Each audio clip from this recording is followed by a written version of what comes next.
मैं मर चुका हूँ, तन से, मन से, धन से। कुछ मैं खुद मरा, कुछ लोगों ने मार दिया। मुझे डिप्रेशन है। कभी खाता हूँ, कभी नहीं खाता हूँ। कभी नहाता हूँ, कभी नहीं नहाता हूँ। कभी मरने का मन करता है, तो कभी मारने का। मैं अल्कोहलिक हूँ। हर रात तब तक पीता रहता हूँ, जब तक होश न खो दूँ। दूसरे दिन कब उठता हूँ, कैसे उठता हूँ, पता नहीं। बस हैंगओवर मिटाता हूँ, कुछ भी खा लेता हूँ, फिर से पीने लगता हूँ। मुझे एंजाइटी है। छाती के नीचे का हिस्सा हर वक्त दर्दते रहता है। पैनिक अटैक्स आते हैं। ऐसा लगता है हार्ट अटैक हो रहा है, हमेशा। मैं चेन स्मोकर हूँ, 30-40 सिगरेट रोज। गला सूख जाता है, पर एक के बाद एक फूंकता रहता हूँ। मेरे कमरे में सिर्फ धुआं भरा रहता है। मेरे पास पैसे खत्म हो चुके हैं। मैं मुंबई के अपने एक अच्छे फ्लैट में बैठा हूँ, लेकिन पता नहीं अगले महीने 2 महीने में मुझे निकाल दिया जाएगा, किराया न देने की वजह से। आप सोच रहे होंगे मैं ये सब बक क्यों रहा हूँ। मुझे भी नहीं पता, शायद अंदर की आवाज है। मैं ऐसा कभी नहीं था, हताश, निराश, लो। मेरा नाम मनीष तिवारी है।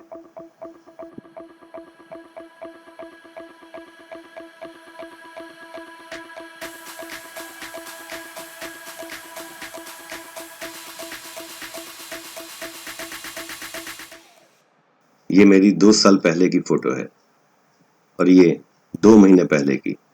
ये मेरा घर है, लिविंग रूम,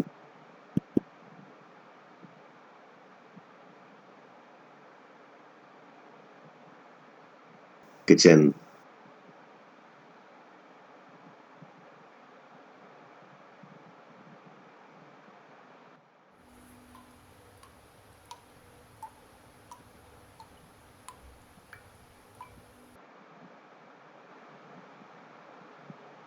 बेडरूम।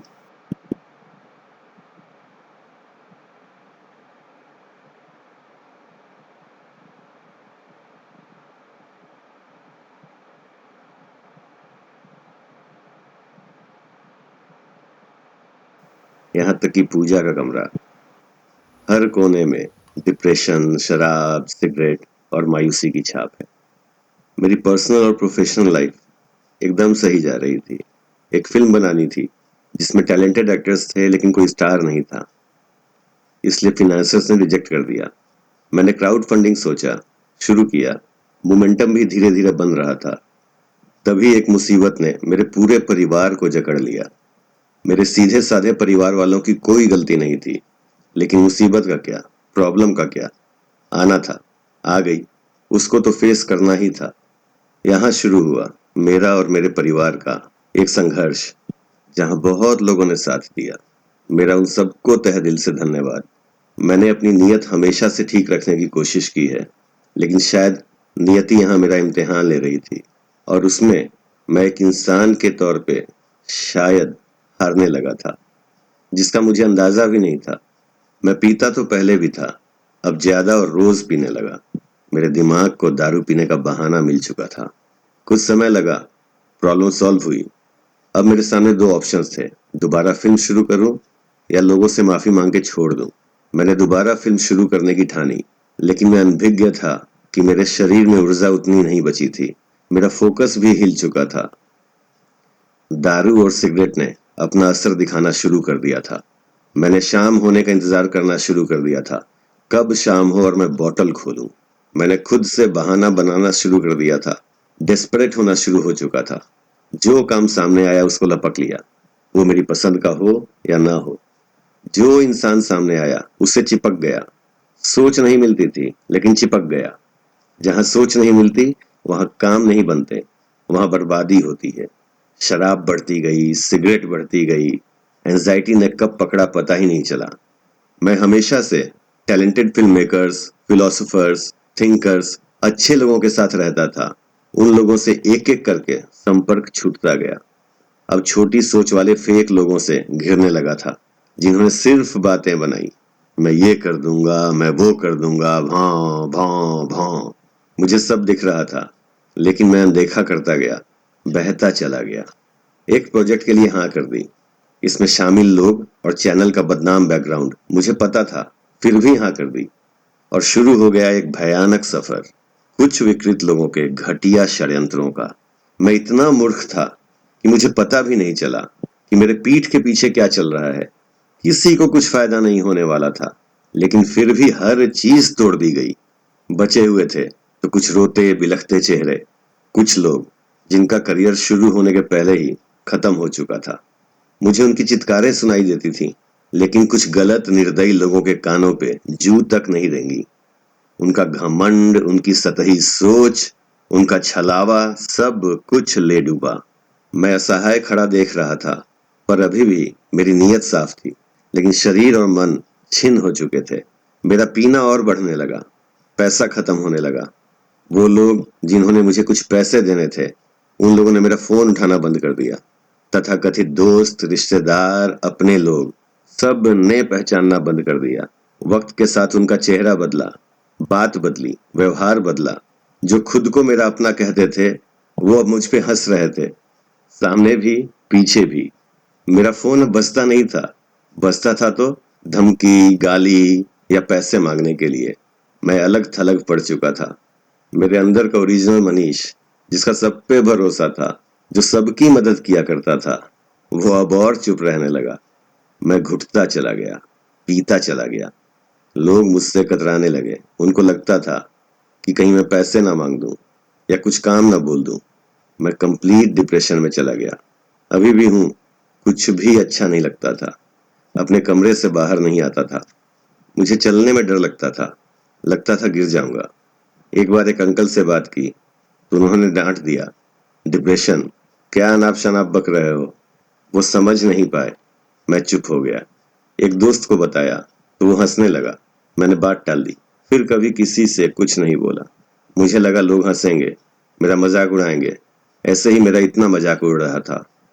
मैं पड़ा पड़ा सोचता रहता था, निगेटिव, बस निगेटिव। लोगों के बारे में, सिचुएशंस के बारे में, धोखे के बारे में। लोगों के चेहरे याद आते थे। कभी मैं किसी के बारे में सोच सोच के गुस्से में आता था, कभी किसी के बारे में सोच के दुखी हो जाता था। मन ही मन कभी भगवान से, कभी इस इंसान से, कभी उस इंसान से पूछता रहता था कि आखिर क्यों, मेरे साथ क्यों। मन करता था कि आत्महत्या कर लूं। कभी सोचता था कि कुछ कमीनों को मार दूं। कभी कुछ, कभी कुछ। अनंत, कभी न टूटने वाली सोच मेरे मन में शुरू हो चुकी थी, जो मुझे संपूर्ण सन्नाटे की ओर ले जा रही थी। I had started overthinking to the max. मैं सड़ चुका था, दिल से, दिमाग से, शरीर से। एक शैतानी सोच दिमाग पे छा गई थी। मुझे इंसानों से नफरत होने लगी थी। मुझे हर इंसान में दरिंदा दिखने लगा था। मैंने उल्टी सीधी हरकतें करनी शुरू कर दी थी। कभी भी दारू पी के किसी को भी फोन करके बकवास करने लगता था। रात में कभी किसी भी समय किसी को मैसेज कर दिया करता था। सोशल मीडिया पे ऊट पटांग पोस्ट डालने लगा था। कभी राजनीति पे, कभी सोसाइटी पे, कभी इनडायरेक्टली कुछ लोगों पे। हो क्या रहा था, मैं सिर्फ नशे में अपनी फ्रस्ट्रेशन निकाल रहा था। कभी कुछ, कभी कुछ। शायद एक फ्रस्ट्रेशन ही बचा था, वो भी मेरे जीवन में प्रवेश कर चुका था। मैं हर वो काम कर रहा था जिसके मैं हमेशा खिलाफ रहता था। अच्छे लोगों का मुझसे भरोसा उठ चुका था और बुरे लोग बुरा करके जा चुके थे। बचा था तो सिर्फ मैं, दारू, cigarette, depression, anxiety, over thinking और निगेटिविटी के साथ, सब एक साथ। बहुत साल पहले जब मैं अपने शहर से मुंबई आया था तो मेरे पास कुछ था नहीं। मेरे पास कुछ था तो शायद मेरे दो हथियार, होप और कॉन्फिडेंस। इसके अलावा कुछ बुजुर्गों की, महापुरुषों की कुछ सिखाई हुई चीजें। लेकिन ये सारी सीखें और मेरे हथियार मेरे वर्तमान के अंधेरे में गायब हो चुके थे। मैं खत्म हो चुका था। मेरे पास आत्महत्या के अलावा और कोई रास्ता नहीं बचा था। मैं शराब पीते पीते सोचता रहता था कि कैसे मरूं, पंखे से लटक के, जहर या फिनाइल पी के, हाथ की नस काट के या फिर किसी ट्रेन के सामने आके। मैं अपना फोन हमेशा ऑफ रखने लगा, किसी से कुछ बात नहीं करना चाहता था। मैं किसी दिन अचानक ही अपना खात्मा कर देना चाह रहा था और तभी मेरे पापा का वीडियो कॉल आया। मैं 1-2 दिन से नहाया नहीं था, दाढ़ी बढ़ी हुई थी। मैं दुविधा में था कि फोन उठाऊं या ना उठाऊं, लेकिन उठा लिया। मैं जितना लो था, पापा उतनी ही एनर्जी में थे। उन्होंने पूछा, क्या हाल है, दाढ़ी क्यों नहीं बनाई? मैंने झूठ बोला, कुछ नहीं पापा, काम में व्यस्त था। उन्होंने कहा, कोई बात नहीं, अच्छे लोगों पे सब अच्छा लगता है, कोई दिक्कत नहीं है ना? मैंने कहा, नहीं पापा, सब बढ़िया है। उन्होंने कहा, वेरी गुड, सब बढ़िया ही रहेगा, छोटा मोटा चलता रहता है। उन्होंने पूछा, कब आना है घर? मैंने कहा, जल्दी ही पापा। उन्होंने कहा, चलिए इंतजार रहेगा, अपना ध्यान रखिए। हम चले न्यूज देखने। फोन रखने के बाद मैं चुप हो गया, नम हो गया। मेरे दिमाग में उनकी लाइन इंतजार रहेगा एक लूप में चलने लगी थी। मैंने फोटो गैलरी खोली, पुरानी फोटोग्राफ्स देखने लगा। सारा परिवार, कुछ दोस्त, कुछ करीबी रिश्तेदार, ये वो सारे लोग थे जिनको मेरी स्थिति के बारे में कुछ पता ही नहीं था। मेरे दिमाग में एक के बाद एक अनगिनत विचार आने लगे, लगातार, रुक ही नहीं रहे थे। मैं खुद से बात करने लगा, ये थोड़े बहुत लोग ही सही, लेकिन ये सब तुमसे कितना प्यार करते हैं, बिना किसी स्वार्थ के। इनको तुमसे कुछ नहीं चाहिए, बस इनको थोड़ी उम्मीदें हैं। They all look up to you. इन पे क्या बीतेगी अगर सब यहाँ पे खत्म कर दोगे तो? तुम्हारे 75-80 साल के पिता तुम्हारा घर आने का इंतजार कर रहे हैं। क्या होगा उनका जब तुम कभी आओगे ही नहीं? और बाकी लोग, उन पे क्या बीतेगी? वो तो दुखी होने के साथ साथ शर्मिंदा भी होंगे। उनका तुम पे हमेशा से विश्वास रहा है कि तुम जो भी करोगे अच्छा ही करोगे। उनके इस विश्वास को मार दोगे, सब खत्म कर दोगे। खत्म भी करोगे तो किसके लिए? उन लोगों के चलते जो कभी तुम्हारे थे ही नहीं। लेकिन तुम्हारे अपने इन लोगों का क्या? उस समय मुझे यह एहसास हुआ कि मैंने अभी तक जो भी किया है वो सिर्फ बाहर के लोगों के लिए। मैं अपने इन लोगों के लिए तो कभी कुछ कर ही नहीं पाया हूँ। ये एक ट्रिगर पॉइंट था जहाँ मेरा बिलीफ सिस्टम एक एक करके मेरे सामने आके खड़ा होने लगा। अभी तक जितना पढ़ा, सुना, देखा, सीखा था, सब कुछ, मैं बेचैन था। मैंने पूरी परिस्थिति को दूसरे नजरिए से देखना शुरू किया, खुद से सवाल किया और खुद ही को जवाब दिया। मैंने पूछा, हुआ क्या है? जवाब दिया, बहुत बुरा। इससे ज्यादा बुरा क्या हो सकता है? मैंने पूछा, मर गए हो? जवाब दिया, नहीं, जिंदा हूं। मैंने खुद से कहा, इतना ही बहुत है। दूसरों को सीख देते रहते हो कि पुरानी चीजों का आकलन करो, गलती समझो, सीख लो और आगे बढ़ो। इंसान हमेशा दूसरे की गलती ठहराता है। जिस दिन इंसान अपनी गलती मानने लग जाएगा, उस दिन शायद परिणाम ही अलग रहेगा। तुम क्या कर रहे हो? तुम भी तो यही रो रहे हो कि उसने ये किया, इसने ये किया। असलियत ये है कि किसी ने कुछ किया ही नहीं, सबने अपने अपने चरित्र के हिसाब से बिहेव किया। स्वार्थी ने स्वार्थ साधा, बदमाश ने बदमाशी की, षड्यंत्रकारी ने षड्यंत्र किया। असलियत ये है कि तुमने ये होने दिया, तुमने उनको ये करने दिया। रोका क्यों नहीं? रास्ता बदला क्यों नहीं? क्यों चुना उनका साथ? फिर पूरी रात गई अपने सच का सामना करने में, जो मैंने सालों पहले छोड़ दिया था। मुझे रियलाइज हुआ, मैं पिछले कुछ सालों से लगातार खुद से झूठ बोलता रहा। मुझे शराब, झूठे खोखले लोग, वासना, इन सब ने मिलकर कंट्रोल और गाइड करना शुरू कर दिया था। I had lost my substance और यहीं पे मुझे डिप्रेशन ने जकड़ लिया था। मुझे इस फेक और सुपरफिशियल जिंदगी की लत लग गई थी और मैं उम्मीद कर रहा था कि सब पहले की तरह अच्छा ही होगा। हो ही नहीं सकता था। फिर मैंने खुद से पूछा, और ऐसा क्या हो गया है कि मरने वाले हो? Life is such a precious gift, why are you insulting the God and universe by ending it? तुम्हारा हमेशा से ये विश्वास रहा है कि इंसान की पहुंच के बाहर कुछ भी नहीं है। समस्या कितनी भी विकट क्यों ना हो, उसे आसान बनाओ और सॉल्व कर दो। और कुछ तुच्छ की चीजों ने तुम्हें घेर रखा है। सबको अपने जीवन से निकालो, अपनी एनर्जी और थिंकिंग रीस्टोर करो। कुल मिला के बात तो सिर्फ माइंडसेट की ही है, उसे बदलो। फिर देखो, एक ही दिशा में क्यों देख रहे हो जब तुम्हें पता है ये तुम्हारी दिशा ही नहीं है। मैं कुछ पलों में ही अपनी सारी गलतियों को एक्सेप्ट कर चुका था। मैं उठा, नहाया, हल्का सा नजरिया बदलने की कोशिश की और इतने सालों का बोझ तुरंत हल्का लगने लगा। हर इंसान कहीं ना कहीं अपनी परिस्थिति का जिम्मेदार खुद होता है। Who takes the responsibility of my situation? It's only me. मैं मानता हूँ मेरी हालत का जिम्मेदार मैं हूँ, लेकिन अब क्या? मैंने कहीं पढ़ा था कि एक लिस्ट बनाओ जिसमें उन लोगों के नाम लिखो जिनको तुम्हारे मरने से फर्क पड़ेगा, वही तुम्हारे अपने हैं। मैंने वो लिस्ट बनाई, कुछ ही नाम लिखे गए। मुझे हंसी आई, but my moment of truth had just begun. ये कुछ लोग तो हैं जिनको मैं अपना कह सकता हूँ। और क्या क्या है, पर्सनल अकाउंट में थोड़े बहुत पैसे बचे हैं तो सही। कुछ लोगों के पास कुछ पैसे बाकी हैं, बहुत है। मुंबई में रहने के लिए एक फ्लैट है, पता नहीं अगले महीने रहेगा या नहीं। अभी तो है, इंटरनेट है, लाइट है, कुछ भी एक महीने के पहले नहीं कटने वाला। टूटा हुआ पुराना ही सही, लैपटॉप तो है जिस पे तुम अपना काम कर सकते हो। अपने 150 रुपए के ईयरफोन से रिकॉर्ड कर रहे हो, कर तो रहे हो, लेकिन सबसे बड़ी प्रॉब्लम है कि मैं जकड़ चुका हूँ। शराब में, सिगरेट में, निगेटिविटी में, फेक सराउंडिंग्स में। शरीर खराब हो चुका है, मेंटल कियोस लगातार चलता रहता है, काम नहीं कर पाता हूँ।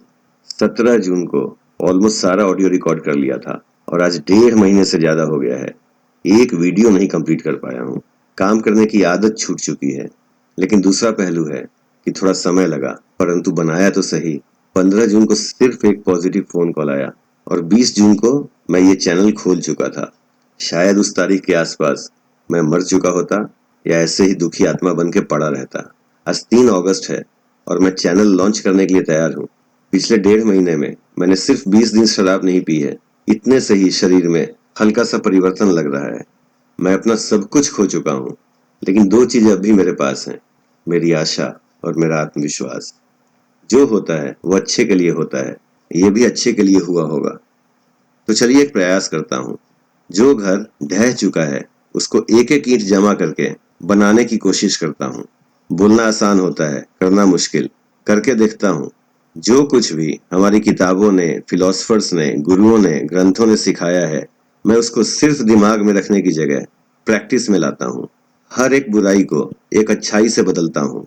Law of attraction, power of positive thinking, visualisation, manifestation, power of universe इत्यादि की शक्ति अगर है तो उनका अनुभव करते हैं। जीवन जो इतना बड़ा बोझ बन चुका है, इसको हल्का करता हूँ। इसकी शुरुआत करता हूँ धन्यवाद और माफी से। मुझे चोट पहुंचाने वाले सबको मैं धन्यवाद कहता हूँ, मुझे इतना कुछ दिखाने और सिखाने के लिए, और मैं सबको माफ करता हूँ। जाने अनजाने में मैंने किसी के साथ कुछ गलत किया हो तो मैं उससे दिल से माफी मांगता हूँ। परिवर्तन ही शाश्वत सत्य है, तो चलिए परिवर्तन लाते हैं। पहले अपने अंदर परिवर्तन लाता हूँ, बाहर खुद ब खुद बदल जाएगा। मुझे पता है कोई स्विच तो है नहीं कि अभी ऑफ था अभी ऑन कर दिया, लेकिन एक एक करके कंट्रोल में लाते हैं, माइंडसेट शिफ्ट करते हैं। आज से मैं कंप्लेन नहीं करूंगा, सिंपैथी नहीं खोजूंगा, अपने आप को विक्टिम नहीं बोलूंगा। विवेकानंद जी ने कहा था, उठो जागो, तब तक मत रुको जब तक लक्ष्य प्राप्त न हो जाए। मैं एक लक्ष्य तय करता हूँ कि अगले 5 महीनों में मैं फिजिकली, मेंटली, स्पिरिचुअली, प्रोफेशनली पूरी तरह से ट्रांसफॉर्म हो चुका हूँगा। डिप्रेशन और एंजाइटी को लात मार के अपने जीवन से निकाल चुका हूँगा। मैंने कुछ समय पहले एक फिल्म का आइडिया सोचा था। उस फिल्म को इन 5 महीनों के अंदर बनाकर तैयार करूंगा। आज से ही फिल्म शुरू। कई छोटे छोटे कदम मिला के एक बड़ा सफर तय किया जा सकता है। मैं डेली हर क्षेत्र में एक कदम आगे बढ़ूंगा। मेरा पहला कदम यह है कि अभी से मैं अपने आचरण में 2 चीजें शामिल करता हूँ। मैं झूठ नहीं बोलूंगा, खुद से और सबसे। आज का काम कल पे नहीं टालूंगा। जो है वो आज है, अभी है। आज मैं मानसिक रूप से 2 चीजें छोड़ता हूँ, ओवर थिंकिंग और नेगेटिविटी। शारीरिक रूप से 3 बदलाव लाने की कोशिश करता हूँ। शराब छोड़ता हूँ, इसकी जगह अच्छा खाना शुरू करता हूँ। 2 बजे रात को सोने की जगह 5 बजे सुबह उठना शुरू करता हूँ। आलस का त्याग करता हूँ और एक्सरसाइज को अपनाता हूँ। कल सुबह से फिल्म की स्क्रिप्ट लिखना शुरू करूंगा, लेकिन शूटिंग तब तक शुरू नहीं करूंगा जब तक मेरे क्राउड फंडिंग प्रोजेक्ट में जितने लोगों ने कंट्रीब्यूट किया था उन लोगों के और भी कुछ जेन्युइन लोगों के पैसे न चुका दूं। कब, कहाँ, कैसे, फिल्म का पैसा कहाँ से आएगा, फिल्म कैसे बनेगी, ब्रह्मांड पे छोड़ते हैं, अपना 100% देते हैं। मैं आज से अपनी रियल लाइफ और रील लाइफ यानी निजी जीवन और फिल्मी जीवन की रोजाना की ग्रोथ, अच्छा बुरा सच झूठ, उठना गिरना, सही गलत, स्ट्रॉन्ग मूवमेंट्स वीक मूवमेंट्स सब रिकॉर्ड करूंगा और आप सबसे शेयर करूंगा, बिना किसी फिल्टर के, बिना किसी दिखावे के। अगर मेरी कहानी या सिचुएशन से मेल खाती, आप में से किसी और की कहानी, सिचुएशन या कोई और इशू भी है, तो प्लीज आगे आइए, हमसे शेयर करिए। आपकी कहानी को भी मिलके साथ में परिवर्तित करने की कोशिश करते हैं। ये मेरी ही नहीं, आपकी भी कहानी है। चलिए इस सफर को एक साथ शुरू करते हैं। Let's unleash